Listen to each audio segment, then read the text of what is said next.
Shalom everybody. We're continuing with where we left off in Reb Noson's Likutey Halakhot section, or Chaim, the laws of giving thanks, Hoda'ah, discourse number 6, paragraph 24. We were seeing that Reb Noson is opening up this amazing verse from the second opening verse to Parshat Vayetzeh on the significance of Yaakov sleeping and having the dream of the ladder, like we're going to go into. And we started off in the last class, if you remember, on the opening words of the second verse, Parshat Vayetzeh, Vayifga b'makom, that Yaakov is meeting and being bounced back by the Keter. Okay? This is significant not just for big tzaddikim, but this is in daily living for every Jew. That you do get bounced back when trying to pursue something good, trying to pursue a light that's enlightening your life, and you want to pursue it. Out of necessity, you must be bounced back. That's how it works. You must be bounced back in order to receive properly and to have it fulfill you and to bring you contentment and true advancement in life. In particular, we're talking about coming close to Hashem and the service of Hashem. Okay? So at this point, Reb Noson is going to open up the next words in the verse. The verse reads like this, right? Yaakov fled his house because Esav wanted to kill him, and his parents, Rivka and Yitzchak, they ordered him to go all the way to Aram to find his marriage partner by the family of Rivka, the brother Lavan Arami, the Aramean, okay? So on the way, he passed by, like we said, Yerushalayim, which is called Beit El, and he didn't think of stopping there. And he said, could it be I passed by the place that my father and grandfather davened in and I didn't? So went back to daven there. So the word Vayifga also means to daven. Pigi'ah can also mean, it's many languages on the word Pigi'ah, can also mean to daven. Reb Noson is though taken in context of being bashed by the Keter. In other words, you're being hit by this Keter. We spoke about this idea of the Keter, which is the gateway, the prerequisite to the infinite light, to perceiving Hashem, to connecting to Hashem, okay?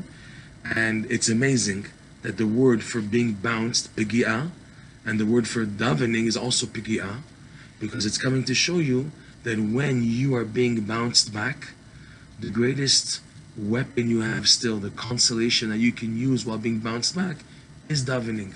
When you get setbacks in life and you feel you're being pushed away, the one thing you can do still, no matter what, is to daven. So it's amazing, the same word for pigi'ah is davening, and also it needs to be bounced back, okay?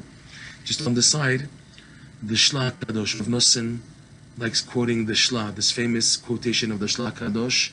He makes like a type of a poem, a chruz. Ein rega belo pega, ein yom belo, ein sha'ah. He says that the Shla, there's no moment that doesn't have a pega. Pega also means, like in modern Hebrew, we have a pigua, God forbid. A terrorist attack is called a pigua. Also the same word, pigi'ah. That was pugea. That it caused, inflicted a damage, a seriousness, a severe situation is also another word for pigi'ah. It means bounce back. But also a terrorist attack in modern Hebrew is called a pigua, coming from the root of the word pigi'ah. Okay? So the Shla says, in rega belo pega, it rhymes, right? In rega, there's no moment that does not have a pega, meaning any moment in life, in the world, in time, is open to damage and danger and severity and sadness and a terrorist, severity. In the world at large, there's billions of people. Every second, something bad technically is happening. That's the pshat of in rega belo pega, right? There's no moment doesn't have its pega. So you have to be on alert, non-stop. You have no idea what can happen the next second. You have no idea. So you have to be on guard. So Reb Noson, he quotes this Shla, and he reads it like this: Ein rega belo pega. There's no moment that you cannot daven in the moment in order to be saved from the pigua, from the terrorist attacks. In other words, the pigi'ah of prayer is the greatest protection against the pigi'ah, the negative pigi'ah, okay? So going back here, Vayifga b'makom, Yaakov was pogea.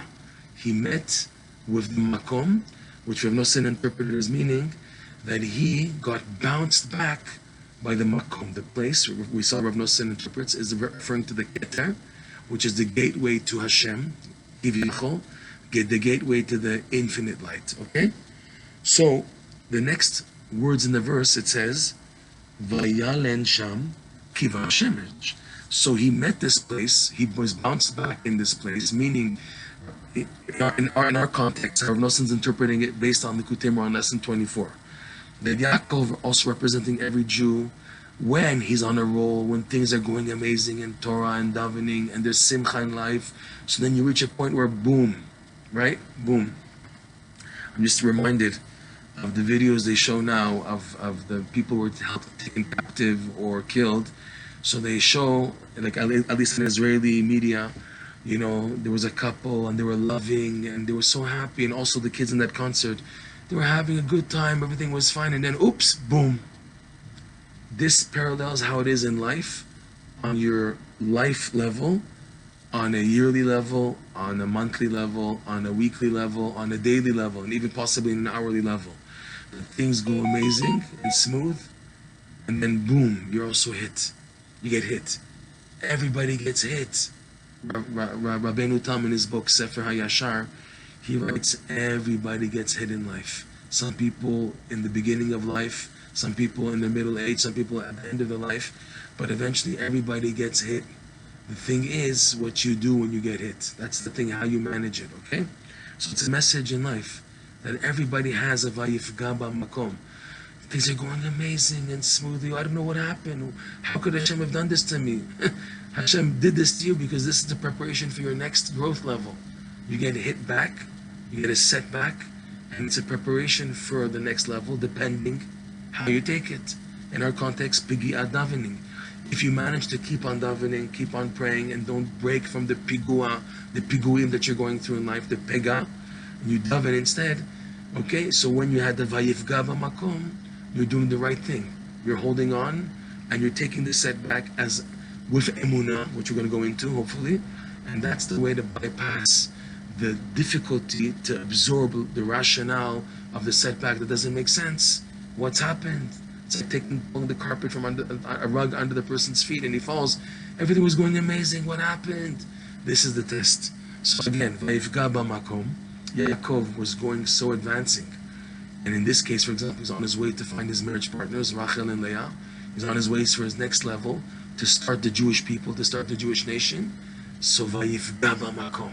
Hashem sent him back. He remembered, wow, I didn't daven Yerushalayim. So he's going back. It's already a setback. Because he forgot to do something good. Hashem made kfitzat haderech. That's what the Midrash says. Vayifga means an unexpected meeting, because the earth condensed. Kfitzat haderech, it's called in Hebrew. And he arrived quickly and swiftly back to Yerushalayim. And then he was stuck there. Vayifga b'makom. That's the idea that Reb Noson's interpreting it. And then the next words are Vayalen sham. And Yaakov slept. He retired for the night there. And the Torah says why? Kiva hashemesh, because the sun, kiva, it's set. And the word, the little Rashi goes into how you explain the literal translation. It means kiyatza hashemesh. It should be. We're not going to go into that. That's Rashi. You can take a look in Rashi on that pasuk. Kiva hashemesh is the sunset.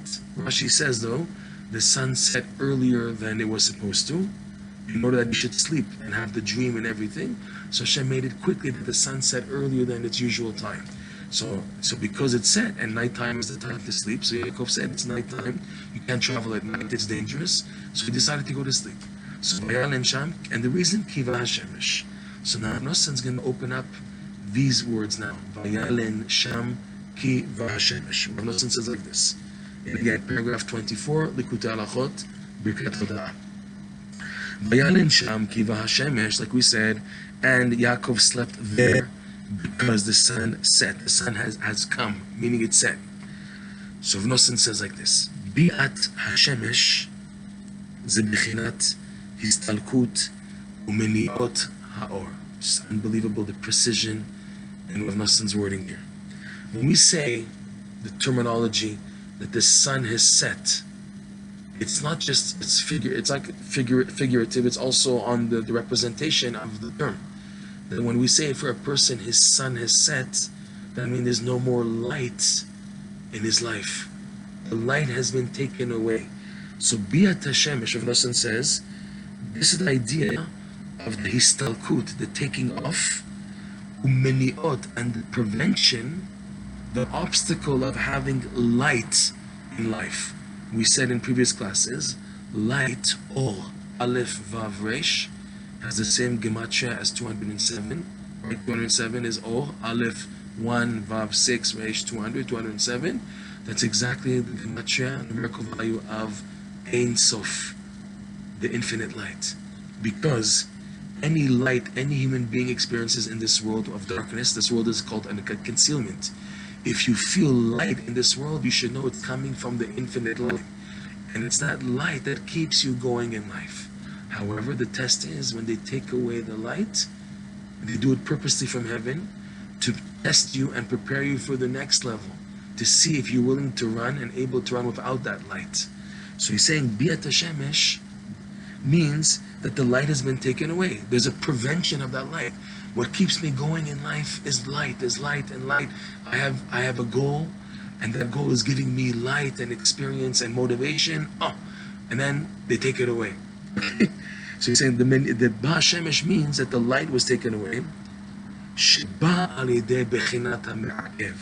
And this taking away, this elevation, removal of the light from a person, and its prevention from the person, is due to the Me'akev. The Me'akev is the term Rabbi Nachman uses in lesson 24 of the Keter. The Keter is this boundary, like we said, we're just going to recap. The Keter is the boundary preventing the person from running forward. The person is on a roll, he's running and advancing, and the Me'akev, the Keter stops a person. Why? He says there, Rabbi Nachman, if we allow a person to keep on going and going, so he'll become one with the infinite light and he'll disappear. He'll become finite, becomes reunited with infinite, and the finite disappears. And Hashem doesn't want that. Hashem wants that while in a finite existence, you recognize His infinite light. That's what Hashem wants. Two opposites in one. A contradiction. Hashem wants a finite human being, a Jew, a Yid, to experience the infinite light. How do you do that? So he says it's through being bounced back. The bounce back creates vessels. The vessels then give you an exposure to the infinite light, but in a flashing mode called mate vela mate, reaching and reaching in and out. And what you're left with is the impression of the after effect, the after experience of this light. That's what's left with you to keep you running now. And by doing that, you reach higher levels in life. That's how you reach it. Specifically from the darkness is revealed the light. That's a big rule in life. That's why Rabbi Nachman explains it's in creation. It says Vayi Erev, Vayi Boker. The Jewish day starts from the night. It was night and it was day one, and it was night and was day two, like in Parshat Genesis, Parshat Bereshit. Okay, that's how it is. That the light is revealed specifically from the darkness. That's how Hashem wants it to be. That's how a person can appreciate and benefit light. Is that he's in darkness, and from the darkness he feels the light. Okay, so the Me'akev, the Keter, is called a prevention, a barrier, a boundary to push a person, to keep him from advancing. But why? I want to advance. What's greater than advancing in life? What's greater than that? The pushback and how you accept it with simcha and emunah and davening is the greatest advancement in life. It's contrary to what you would have thought. This is the greatest way to advance in life, okay? So it's called the Me'akev. All this is due to the Me'akev, he says. Shemesh bechinat or hasechel. Reb Noson goes into more details. Sun, which connotes clarity, when the sun is out, it's clarity. It represents the light of the intellect. There's intellect, and there's the light that the intellect is experiencing and advancing. Okay, that light is what pushes a person forward. Okay, it's called Or HaSechel. That is the idea of the moon, of the sun, sorry. Shirodef LaSiga Or. The reason why it's called the light of the intellect, because the intellect is always running to reach and perceive, to contemplate and perceive the light. And like has been mentioned before many times, Reb Noson, quoting Likutey Moharan lesson 24, says, however, the ma'akev, the boundary, the barrier, which is the keter, the sphere of the keter, which carries beyond it the infinite light, access the gateway to the infinite light, which is as if to say Hashem himself, okay? This keter pushes and prevents a person from experiencing that light. You're on a roll, the light is giving you the incentive to go forward, and then boom, no light. What happened? We took the carpet under my feet, enough, I'm stuck in midair, I'm gonna fall. What happened? That's how it is, to get you advancing. So now, because Yaakov had this experience, because it says Kiva Hashemesh, so because the sun set, thus we understand why it says Vayalen Sham, that Yaakov slept there. What does it mean he slept at that point? Which is, by the way, the Beit HaMikdash, the place of the Holy Temple in Yerushalayim. Why did he sleep there? So he explains Reb Noson the idea of sleep. What sleep? The whole essence of why we have to sleep. Forget about the physical reason why we sleep. The physical reason why we sleep is we give a chance for the body to reallocate all the minerals and vitamins and fluids and bodily parts and digestive, whatever the body did during the day while eating and exercising and walking and thinking and moving and everything. So the body needs to be resettled. So you have to misader to organize the body. And that's only when the body is calm and quiet and sleeping that the body can do its work of fixing itself up. That's why sleep is so important. And a person, God forbid, can die if he doesn't sleep for like more than 3-4 days. He can die, God forbid, because the body needs that time to refix itself. Okay? That's on the physical level. How about spiritually? What is the spiritual meaning of sleep? Why do we have to sleep every day? You know, time is so precious. Time is the greatest commodity of life, the greatest thing of life. And there's no there's no greater loss than losing time. And every day we give 6 to 8 hours normally by normal people to sleeping. And then unfortunately some people, when they wake up, they continue being sleepwalking. They're sleepwalking, okay? So much time is given to sleep. 8 hours a day. I have 24 hours a day. You took like a third of my day just sleeping. And even the rest of the day, I have to eat and drink and take bodily needs, besides doing functioning, if you have to work and then learn Torah and daven, there's like hardly any time left. Why so much time given to sleep? Okay, so he says like this. The whole idea of sleep is exactly this concept. Watch. First explains what happens during the day in a normal life of a normal Jew. Because during the day, by what you do during the day, specifically your spiritual devotions, which is your service of Hashem in davening, in learning Torah, and doing mitzvot, and all of this doing with joy and b'simcha, okay? Through davening, Torah study, mitzvah performance, all with joy, you draw upon yourself the intellects, your perceptions of God is enhanced through specifically this format that we mentioned, which is what? By the bouncing of the running mind of a person to run after the light. He's pursuing the light, so he's running and then he gets bounced back. Okay? So in order to be bounced back, you have to be running. And the main running of a Jew is when a Jew is running to learn Torah, to daven, to do mitzvah. He's in running mode. So during his day, he has setbacks. And it's the redifan ma'akev together, the running and the being bounced back together, that allows for the person to experience the infinite light, to experience intellect, that the mochin come to him, and the intellect resulting from his devotion in Hashem out of joy come to him specifically because he's been bounced back. You need both. You need the redifa, the running, through doing good with joy, and then the bounce back, okay? So that happens during the day. Okay, not at night, not when sleeping. Sleep is something even more, something different. And as we mentioned before, this idea. However, Reb Noson says,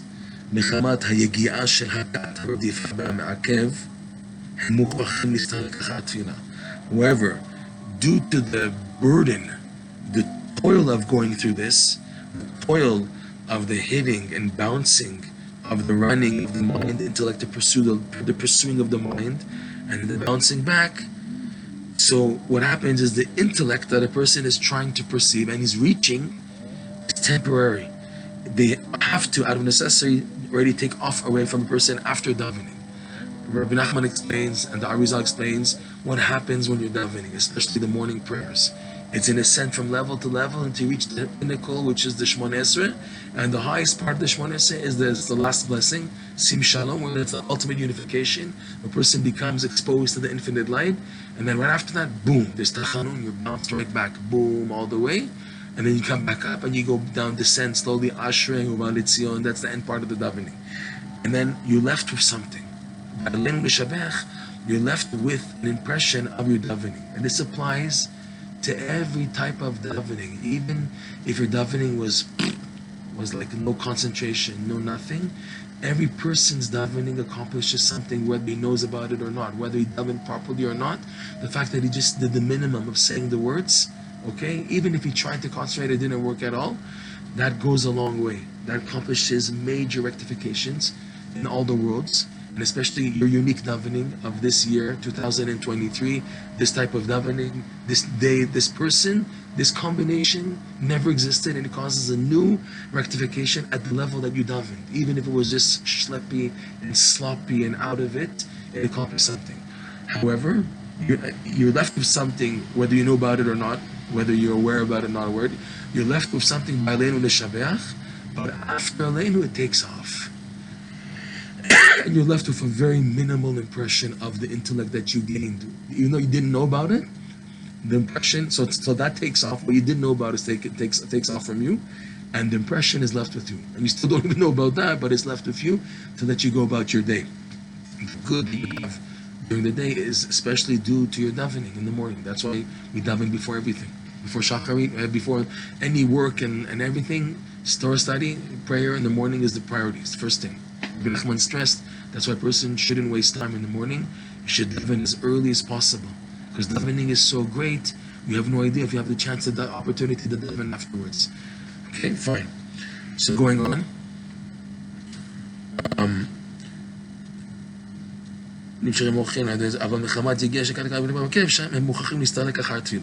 so like we said, it's just that a person has left with him an impression of what he accomplished in his davening. After Aleinu L'Shabeach, he's left with what's called the Reshimu, a little bit impression of that light of the intellect that he accomplished in his davening. Even the barest minimum davening accomplished something. That minimum leaves a Reshimu, impression. Okay, and that's after the davening. But when nightfall takes place, that's during the day, that's in the morning. But afterwards, le'et erev, by nightfall, mistalkin legamer, after you pray the evening prayer of it, even the reshimu, the impression you had from the davening in the morning, even that is taken away from you. All this, kamuvar b'kavanot ha'arizal, all this is explained in depth by the Arizal. You can, if you're accessible, pre-Etz Chaim, Shara Tefillah, the chapter on the gate of prayer, chapter number 6, where he goes into this, where everything is taken away after Arvit. All the intellect you gain from the morning davening and the Torah study and the struggles and ups and downs of the day that you were running, you're already fine, and you were bounced back several times even in one day, and you got somewhere with all that. What you received is taken away after evening prayer. Okay? And it's kept aside. It's not taken away for good. It's taken away until the next night. In Chatzot, it comes back. Okay, at midnight. And that's why it's so important. Rabbi Nachman stresses also to go to bed early and to wake up for midnight. Because, and also, Ben Ishchai goes into this also, that the devotions you do at the beginning of the night are without the mochin. That's why it's good to leave Torah study for after midnight. The finest, most refinest time for Torah study is after midnight. Some people, what can you do? They work all day, they have no chance. So we're not talking about those cases. I'm talking about a person who has his time and his time quality in his hands. If you can, you should get up at midnight and learn then, as opposed to learning in the beginning of the night, or after Mariv, because all the mochin mistalek. And if you have to learn, it's a good idea to learn and then daven arvit. So at least you have some intellect with you still, with that Torah study, And then after davening Arvit, you lose that. You lose the impression of what you gained until midnight. It comes back after midnight. B'ezrat Hashem. Fine. Okay, so let's go on.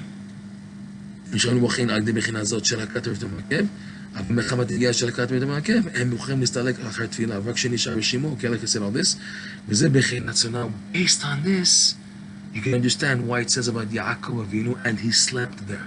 This is pretty deep what he's going to say now, and with this we'll finish hopefully. This is the idea of Vayalen Sham Kiva Hashemesh, and Yaakov slept there because the sun set. In other words, Yaakov, that Yaakov, our forefather, he saw, and this is for every Jew, no matter what they're going through in life, that it's impossible now, today, in exile, while we're still waiting for the third temple and Mashiach to come, it's impossible now to perceive the intellect due to the running and the bounce back completely. We can't even perceive that completely. We were still left missing. Even though we're doing the process, it's all mumbled still. Even though everyone has ups and downs, everyone has a pursuit of spirituality, a running, and then he's hit back, and it produces a benefit. The benefit is still very, very partial. It's not complete. Why? Why is it not complete? And it's already something big. You're telling me it's not complete? Why is it not complete? And Yaakov Avinu foresaw this. Here we go. Because to explain this, we'll have to explain a bit more depth. Because it still has not become completed, the clarification and elevation and sifting out of holy sparks from what's called the exchanged chambers. To explain, Reb Noson teaches in this lesson that every Jew starts off in darkness, and the way out of his darkness is simcha. With joy, you get out of the darkness. By doing mitzvot with joy, you're able to extract yourself from the darkness, extract the mitzvah that you're doing out of the darkness, extract any holiness trapped in the darkness you're able to bring out, okay? However, there's a lot of sparks, a lot of holy particles trapped there. You still, every day in your devotion, bring out a partial amount of holy sparks. If you succeed in being happy with your portion, and as a result, being happy in serving Hashem, doing mitzvot of happiness, okay? Fine. So now, this area called darkness is called the exchange chambers. Why? Because that's how this evil domain works.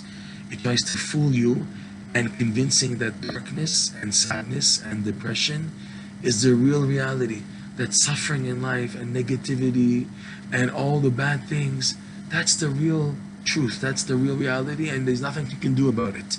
That's the trick of the evil side.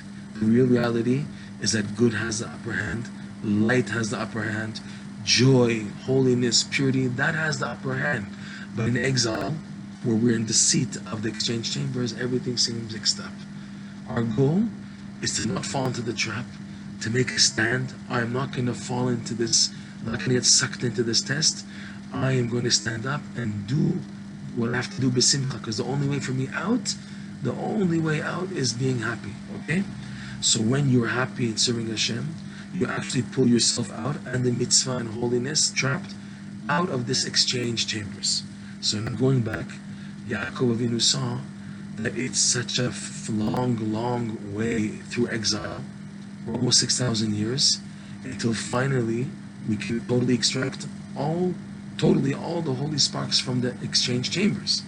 So Yaakov Avinu saw that as much as we're doing, and he says, let's continue, Reb Noson says, when you succeed in doing a mitzvah with joy, you come out of the darkness, so then you're on a roll. You're now in what's called pursuing mode. That's what we said earlier, that now you have light shining into you because of your devotion, and it gets you going further and further and further until you hit the keter, this boundary, this bounce. It bounces you back.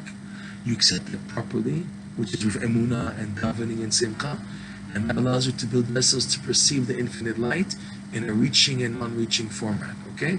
And by doing that, then pursuing the light means you are able to absorb, internalize higher levels of perception of godliness of Hashem. This process, though, of Yaakov Avinu foresaw that it's an ongoing process that's take a long time. until the third temple will be built. So we saw that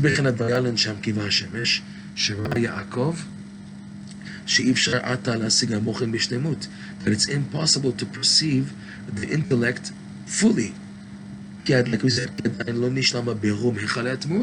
because it still has not become completed. It still is not completed. There's no completion yet of the sifting out and clarification of the holy sparks from the exchange chambers. His wording is so amazing, Reb Noson, so precise. Because it's impossible to perceive the blessing. He uses the word the blessings of the intellect. That's the wording Rabbi Nachman uses in lesson 24. He says that the hands connote bracha, blessing. And the hands, the blessings of the hand, are the gateway for the intellect. And intellect is the gateway for the keter, etc. Okay? To come to the blessing of the hands, you need first to go down, down, down in the exchange chambers, which is where we start off. You start off from the exchange chambers, which is darkness, confusion, sadness, and heaviness, and exile, and lethargy, and being apathetic and everything, all the negativity, getting out of that with simcha and doing the mitzvot. That will lead to the blessing, and he calls it the blessing of the mind, because the mochin is a result of the bracha. The bracha, the blessing, is a result of doing mitzvot with joy while you're in the darkness and the confusion of the exchange chambers of life. Okay? So he says, Yaakov foresaw that it's impossible to perceive the blessing of the intellect completely, only through this, only through going down and then up. And he saw for Yaakov that it's going to take a long time. Again, Vayalen Sham Kaniz Karle'en. That's why he had to sleep. Because the sleep means that now I'm really, really going to go into the exchange chambers now, and it requires more work. Presentation will stop here. In the next section, Reb Noson will explain what happens again in more details of the sleep, why this is necessary, and why Yaakov had to sleep. It wasn't enough what you're doing in the day. I also need to sleep is more, and that connects to why he saw that the completion of extraction from the exchange chambers is a long, long process, and that's why he had to sleep there. And the Torah tells us that he slept there. What do I care that he slept there? There's a message, a connotation of Yaakov sleeping at that place. The Midrash also goes into this, the Zohar also. We're going to see how Reb Noson explains it, Bezat Hashem. Thank you for joining this class. If you feel this has enlightened you, this class, please share it on your status. Thank you very much. Have an amazing day.